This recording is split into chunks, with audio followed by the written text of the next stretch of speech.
Hello, everyone, and welcome to a new episode of Cake and Conversation brought to you by the Paul Pratt Library. I'm Kristen Norton, and with me is my special guest, Jackie Dormitzer. Jackie, it's so nice to meet you, and thank you for being here. And thank you for inviting me. Well, the reason why I invited you is because October is National Archaeology Month. So I thought we would dig into local history. And I thought, what better person to do this with than you? For those of you who don't know Jackie, I think everybody in town is familiar with you, though.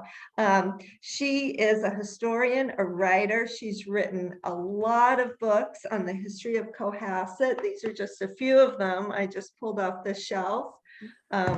She's a great writer, very accessible, very readable.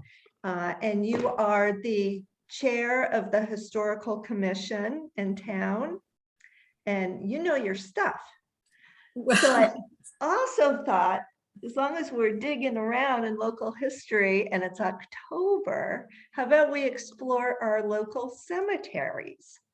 I thought that might be kind of fun. And the reason why I mentioned this to you a couple weeks ago, I recently found out about Green Gate Cemetery here in town, which I'd never heard of before.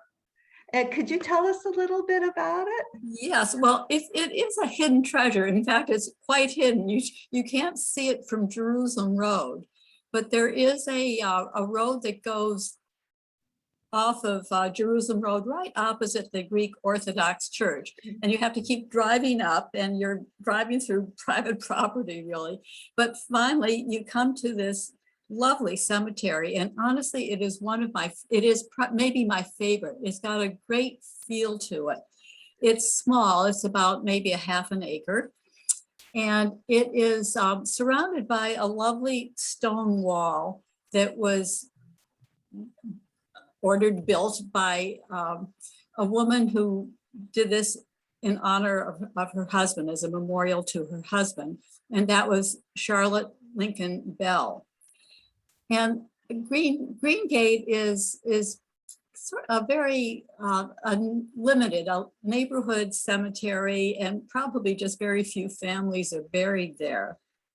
But when you go in, there's just a wonderful feeling. Maybe it's that stone wall that does it, but it's calm. It's lovely. It's not, there's not a huge amount of landscaping, but it's very attractive.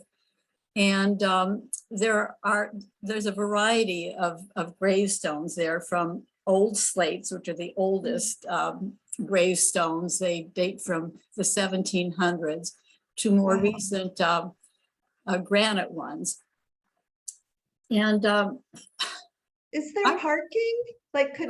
Is there parking nearby? Well, no, there's a little area that you can park right outside the gate. Okay. There's not a lot of parking available, but for one or two cars. And it is a right of way, so you're allowed to park there. So okay. You don't need to worry about it.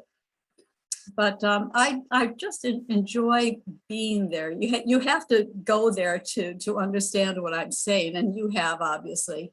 But I think it's to me, it's one of the nicest places in Cohasset. It's kind of a feature that's hidden. Do you know what the most recent burial there was? Yeah, I was very surprised. It was 1999. Oh, you're kidding. No, so I assume it must be sort of a descendant of maybe the earlier people who are buried there. In fact, there were two of them, and wow. Up to 1999, which was really surprising. Green Gate was opened, I guess, in as early as 1746. So it's an old cemetery, but it's not at all crowded. I mean, there's plenty of space there, but I think it's probably limited. It's private. It's funded by a trust from this Lincoln woman, Lincoln Bell woman. Yeah. And I don't know how you would get in there if you wanted to be buried there. I think Right. you probably can't. Oh, Yeah. that is so interesting. I need to go check it out more. I just drove by. My oh, there it is. Didn't have time to stop, but I love cemeteries. They really, there's something about them. There is, and I never thought that I would really enjoy doing it, but I love walking through them, and you can see, well, there's funerary art, and some of it's very charming, especially the so-called old slates, which were carved in the 1700s, and they have the skull and crossbones and Yeah, I love that. winged yes, cherubs and sort of interesting epitaphs too. So that's fun. But unfortunately, by now, many of those old slates have deteriorated, and that's true at Greengate. They do have a few, very, very hard to read. My husband took a picture with his cell phone and was able to enlarge the picture, and that way you can read and maybe see some of the carving. But other than that, what's happened over time in most of the older cemeteries in Cohasset, is that lichen has grown on them. And just over time, they're almost 300 years old. They're deteriorated. Yeah. So that's sad. And I don't know how they can be preserved. Yeah, and with acid rain and stuff, I mean, it Right. really, I just have little cement bunny rabbits around my garden, and just to, through the year, how quickly they just are, decomposing just due to the elements and stuff. So can really understand something that's been around for 400 years. They're in surprisingly good shape, actually. Yeah. Another small cemetery I like is the one on Cedar Street by the golf course. Yeah, that's the Cedar Street Cemetery. And I've driven by that hundreds of times, and I never really see it. Finally, I thought I should visit it. So it does have a sign hanging outside it. So if you drive slowly, you'll find it. But that also is hidden. And that's a funny little cemetery. It's built on top of a hill, very rough, very hard to walk through. Yes, it is. Or to walk down. That's right. I mean, Get up you have to there. be very careful. Yeah. And it's surrounded by the golf club. Yeah. So it also has old slates that you can't read anymore, but some more impressive monuments. And it has vaults, which there was a funny story. I don't know if you were around when David Wadsworth was in Cohasset, but he was the historian of Cohasset, and he grew up here. And he remembered that when he was a child, he was walking along Cedar Street by that cemetery, and this old man appeared in front of a vault. And he said to these children that were walking, "Come in, children, come in." And they just ran away. I mean, it was like a ghost. I don't blame them. Yeah. But that cemetery had been overgrown with brush. And somebody, excuse me, donated money for a trust fund to maintain it. Excuse me. I've got a tickle in my throat too. Yeah, we both have tickles. We were just talking about this. But anyway, so it's pretty well maintained now. It's not landscaped or anything, but you can walk around it. Yeah, you can. Yeah, I did that during the quarantine. I put that, I'd never walked the golf course before. Oh, yeah. So I started doing that and then exploring this cemetery. No, Because it's hard to see because it's right at that sharp corner. That's right. So Now, these these are neighborhood cemeteries. In fact, the cemeteries really serve certain areas. So Cedar Street Cemetery served kind of the North Main Street to Hull Street area. Okay. Green Gate with North Cohasset. Yeah, that makes sense.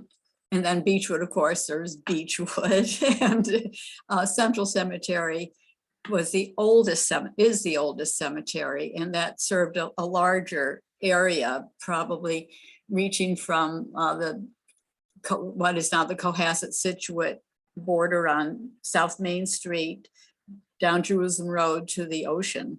Okay. So that was a larger. So that one is older than Green Gate. Oh, yeah. So what are the oldest graves there? And this is the one on Joy Place. On Joy Place and Main Street and the harbor. Yeah. That is definitely Gorgeous. the oldest cemetery in Cohasset. The first burial there was in 1705, which is really very early. And the first, and however, this was Sarah Pratt's grave, and her gravestone was installed later. So the oldest gravestone there is 1706. And that was Margaret Tower, and she was a wife of Cohasset's first resident, first settler, Ibrook Tower. So that's very, very old. And you can read the epitaph, at least her name and dates of her birth and death, and some of the inscriptions. What's kind of unique about Central Cemetery is the quality of the funerary art. There was a school of carvers called the Scituate School of Carvers, and there were two main groups. One was the North River carvers, which were part of this school, and the other were the Jacob Vinyl father and son, who had the same names. And they were very skilled carvers. So this funerary art is known as the most sort of authentic American folk art. It's unique to this area anyway. And you see that, that the skull and crossbones, which are, because what you don't see at Central Cemeteries is religious iconography. The Puritans thought that was too papist, so they wanted. Really, I never considered that. No, they were not. Yeah, they definitely did not want to see images of the Holy Family and so forth.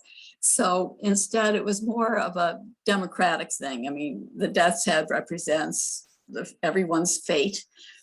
And the wings that you see is sort of the hope of redemption and a better life, because life was very harsh in the 1700s. You'll see families where there are several children who died at a young age. I mean, there's one, I think the Stetson family, out of 7 children, 6 didn't survive. It was really tough, because there's yellow fever, cholera, and they didn't have any means of protection against that, no vaccines. So it's sad. But on the other hand, there was the hope of a better life. And what happened in the 1740s was the Great Awakening. And that was a much more positive outlook on life and death. The Puritans believed in predestination. I mean, some of us would be the elect and we would go on to paradise, and others would not.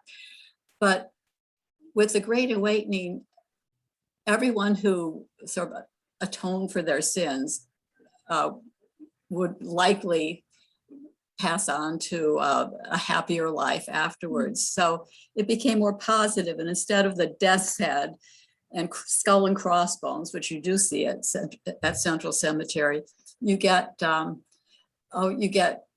more classical things like urns and willows and sunbursts and happier motifs.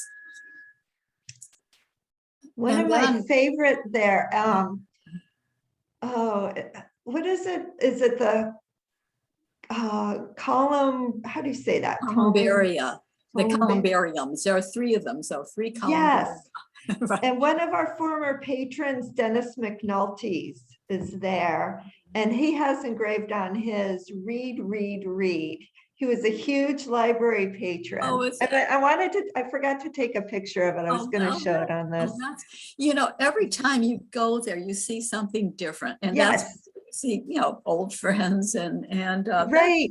Familiar names. I mean, Familiar from, names. the present through, Cohasset's historical past. Well, it really is it's a history book in itself, because you see the graves of the earliest people who were basically farmers, and then they become seafarers, or ship captains, owners of fishing fleets.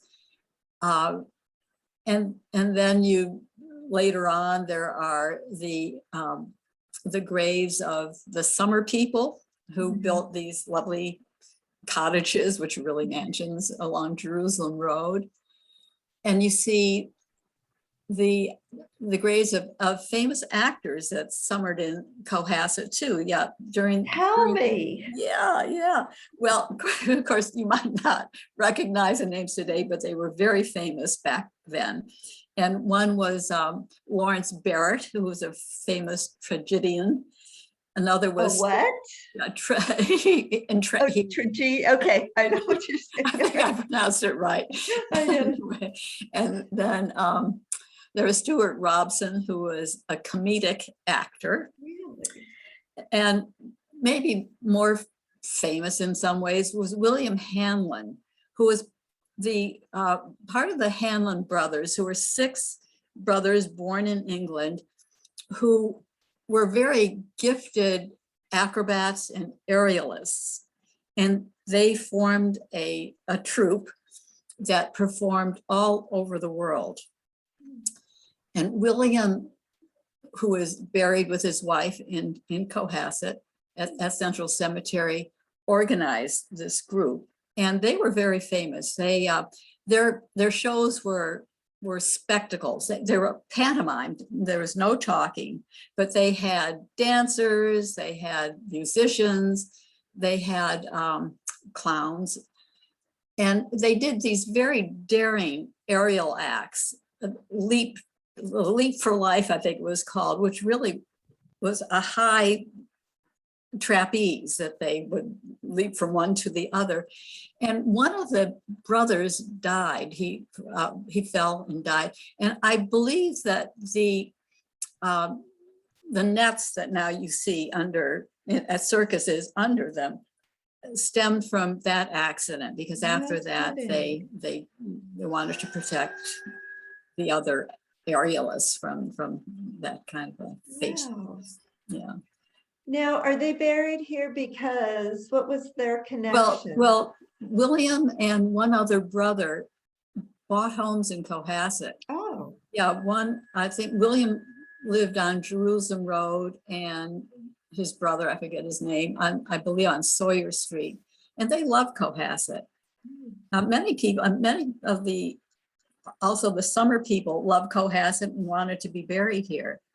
So that cemetery's got the best view of any cemetery anywhere. I mean, it's just gorgeous. It's very well maintained. Yeah. Unlike the other cemeteries, it did start off as a pub. It was the burial ground for Cohasset. But in about 1837, I think, it was acquired by a private organization, the Central Cemetery Association, which manages it. Now, Central Cemetery is actually owned by the lot owners, but the association manages it. And they do they've just re-landscaped it. They have new plantings there.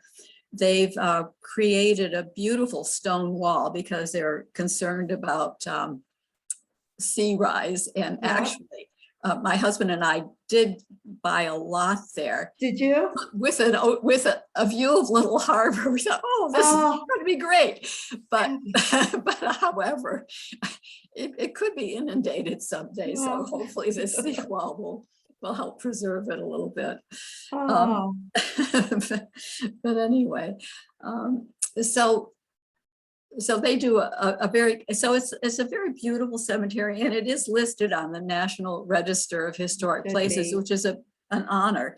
And it's difficult to get a place listed there because you have to demonstrate that it's maintained its historic integrity, that there are people of note buried there. And there are lots of, besides the actors and so forth. The earliest pastors in Cohasset are buried there. I mean, it's local important people, but nevertheless, there's Nehemiah Hobart, who was the first pastor in Cohasset. And he's buried there with his wife and his children who died very young, and his wife died at like age 30 something of childbirth. And it's sad. So many of these children were young. Then there's Reverend John Brown, who was the Revolutionary War pastor, and he was an ardent patriot. And then finally, there's Reverend Joseph Osgood, who was a school superintendent for like 50 years. And he founded the first town library and this first centralized school system. Before his work, there were like 8 different separate district schools, and he wanted to combine them. So he did that. So there's that. Another very important burial there is marked by the Celtic cross, and that's a memorial to the victims of the wreck of the brig St. John in 1849. That was an Irish famine ship bringing Irish immigrants from Galway to Boston. And when they reached the Cohasset area, there was a ferocious storm. So this was the brig St. John. So they set anchor, but the anchor dragged and the ship was dashed against the Grampus Ledge and just shattered. There was 2 lifeboats went out. One was destroyed. The other one did make it, but 99 of the immigrants perished. So sad. It is sad. And 45 bodies were recovered, and they were buried in a mass grave at Central Cemetery. And actually, Henry David Thoreau wrote about that in his book, I think called Cape Cod. He described the scene here. So in 1914, the Ancient Order of Hibernians in America, which is an Irish organization, erected this beautiful, it's a 20-foot high Celtic cross, and held a ceremony there. So and it's high. You can't. Yeah, it's lovely. Yeah, so you can't miss it when you're there. Right, that's right. So anyway, so Central Cemetery has these very special monuments, and it also shows the different stages of funerary art, from the old slates to marble statuary. And everyone talks about this, the anguished woman for one of the, it's a seafaring family, and there's an anchor at her feet. That's dramatic. And then later on, people got granite. The marble was soft, so that kind of deteriorated, although that particular statue is in very good shape. Yeah. But then you have the granite, which people now use, and actually the slate is coming back. Yeah, it is. Yeah. Yeah, it is fun just to see all the different styles and yeah, they're fun. It's fun. It's a wonderful cemetery just to walk through and Yeah, stop and it's everything. like a park. It It is. is, yeah. So that's very good. So another, of course, Beechwood Cemetery. Yeah, I was gonna is ask, another- is that private as well? No, it's run by the town now. It was Okay. private one time, but now it's run by the town. And that also has, it has the old slates, which you can't read anymore, unfortunately. And it has some marble and granite, and it has some sort of very nice statuary, but there are not as many gravestones there. It's about the same size, I would say, as Central Cemetery, but there's more space there. Mhm. But it's also a very nice, it's very nice to walk around in, and it really gives you the feeling for Beechwood. They're familiar Yes. names of people, Bates and Pratt and Lincoln, and Yeah. all the familiar names. So that's a lovely cemetery too.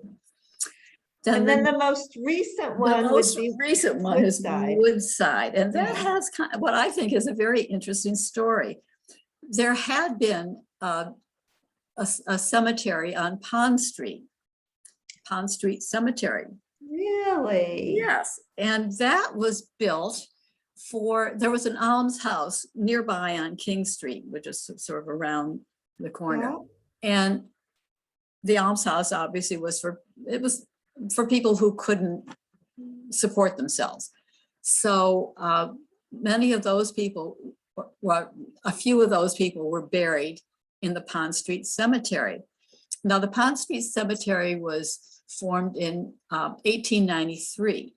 The problem with it was that the water table was very high in that area, although it's on a hill, it's up there, but the water table was very high.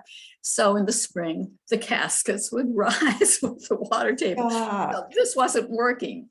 So because of this, the town began to look for another site to move these graves, and they picked where Woodside Cemetery now is.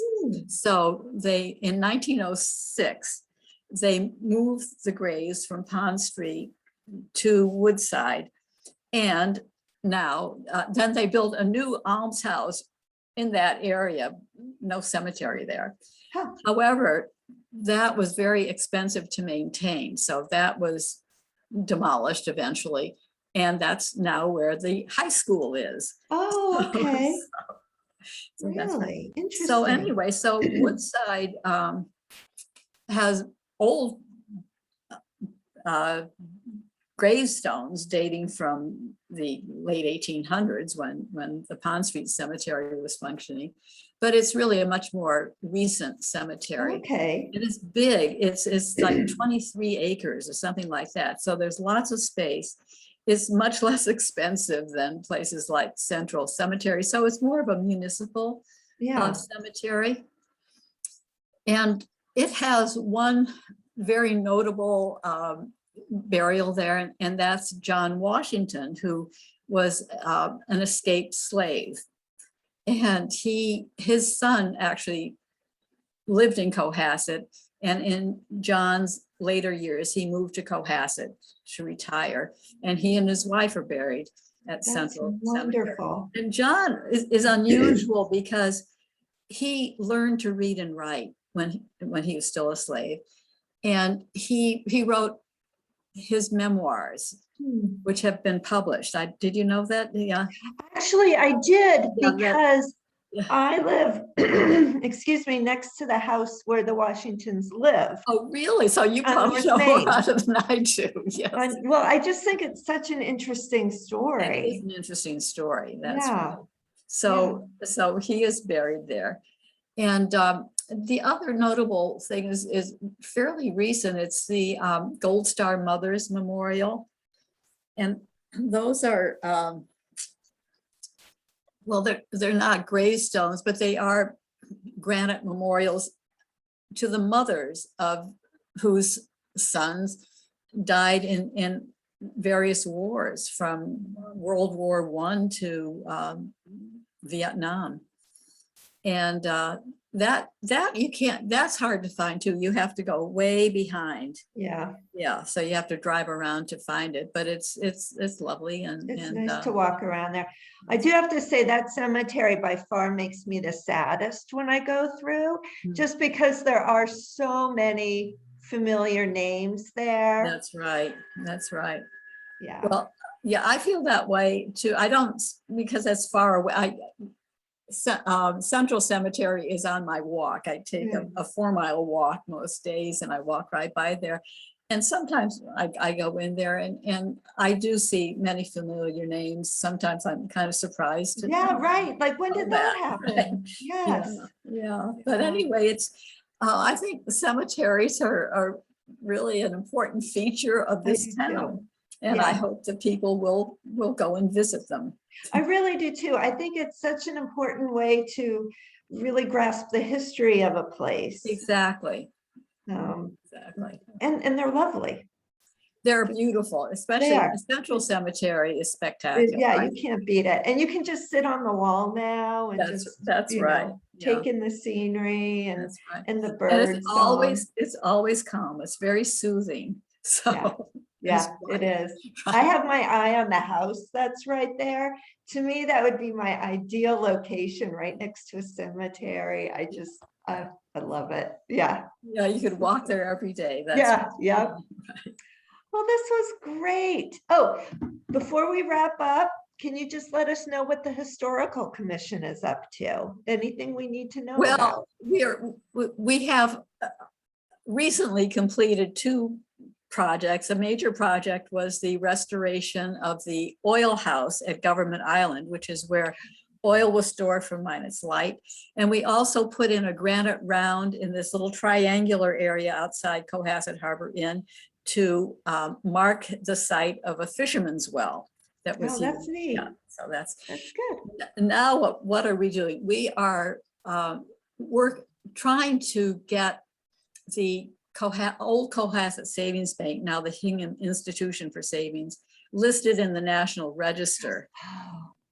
I thought that was going to be kind of a slam dunk because 20 years ago it was deemed eligible, but no one followed through on the application. So I thought, oh, we'll pick this up. And well, the Mass Historical Commission wants much more information now. They want to make sure that the upstairs, which was kind of interesting, that was used as a meeting hall for the Independent Order of Odd Fellows in 1898 when the bank was built. And that was used for several years. And then when that organization dissolved, the Cohasset, I guess, Art Center moved up there. Oh, I didn't know that. Which is important because I was able to find an old photo dating back to 1957, but that of that second floor to show what the features were there. Now, the art center would not have changed anything at that very early date. They just moved in. So that old photo is kind of cute. It shows a row of women sitting watching some artists, and they've got their high heels and their white gloves. Was that long ago? 1957? Yeah. Well, anyway, okay. That's the way they looked. But you do see the paneling on the wall, and you do see sort of molding on the ceiling. And you can actually find some of that same molding, in fact, all the same molding, but some of the same paneling there. So hopefully that will help. And then there's some other older photos. So we'll see if the Mass Historical Commission will say, yeah, it deserves to be listed on the National Register. It's such a beautiful building. It's a beautiful building, and it's been beautifully restored. Oh, yeah. And actually, the exterior looks almost exactly the way it did when it was first built. Does it? So the interior has changed. Now, what is on the second floor right now? Is that offices? It's offices, right? It's Palmer Capital Management. Oh, okay. And they've done a beautiful job of renovating it. It is beautiful. And what they did, which was really very good too for our purposes, is that they restored the ceiling, which shows there's sort of panels, 3 big panels, or like a coffered ceiling, with these metal medallions that are filigreed, and lamps hang from them. And Oh, those pretty. are original, not the lamps, but the medallions are original, and so is the paneling. So, but Nice. restored, it was kind of deteriorated. So anyway, we're hoping for that. The other big thing that we're just beginning to do now is to redo the Captain's Walk, which is another interesting walk in Cohasset. It's just a harbor walk. Yep. And there are 10 stations. And right now it's the old signs that are on these tall black poles. So they're kind of nice. They have a little minus like finial on top, and metal signs with just some information on each stop. Yeah, I've done that. They're deteriorated. So now that the whole harbor is being improved, and the Cohasset Harbor Inn is going to be taken down, and a condominium complex will be put in there with a walkway on the harbor and open space. It'll be, I think, very nice, a big improvement. And then hopefully there will be more improvements farther down all the way to Government Island. Mhm. So we're now designing new signs that have graphics on them. So an old photo showing what was there, because it's true, many of the places you can't see anymore, but the photo will show what it did look like. And then I've also used part of this map that a local artist called Bob Sweeney drew back in the 1980s, when the Historical Commission at that time created the Captain's Walk. And I've used portions of that to give context to each place, so that they can see where this particular building fit into the whole, into the harbor scene. So we'll see. So that will be done. I'm looking into makers of signs. It's been kind of fun talking to people who are actually, you make a phone call and the owner of the plant answers. So these are small outfits. Yeah. But anyway, Because I know they did something like that at the Hingham Shipyard. You can walk along it, and it sort of has the history of the shipyard and where different berths were. yeah, And I think it's very important, because really Cohasset at its finest was during the 1800s, when it was a fishing and shipbuilding center. It was dynamic, and it had its own economy. I mean, now it's beautiful, certainly, right. but it's a bedroom community. It's a suburb. Yes. But Yes. then it was sleepy. really, they were at one point, Cohasset was the 4th largest fishing port in Massachusetts in terms of volume of fish caught. And it built many boats, actually for fishing mostly, but they were commissioned also. So I think it's important for people to understand that. And that's why I think this is a big and an important project. Well, good luck with that. Thank That you. does sound like a fun endeavor. Yeah, it is fun. Yeah. I just want to thank you so much for giving me your time and your knowledge. Well, thank you for inviting me. This is fun to do. This is really fun. And I can't wait till I get the opportunity to do these live again and actually have cake. Yeah. And I'm definitely going to hit you up right away when that happens. And we'll just continue. I'm anxious to try that cake. I know. Okay. I know. I got a lot of baking I'm going to have to do. Do you make the cakes yourself? No, I don't actually. No. They'd have hair in them. I shed like crazy. So no, okay. you don't want to eat anything I cook. So, well, thank you so much. That was really fun. Thank you, Kristen. All right. Thank you, Bye. everyone. Bye-bye. Bye-bye.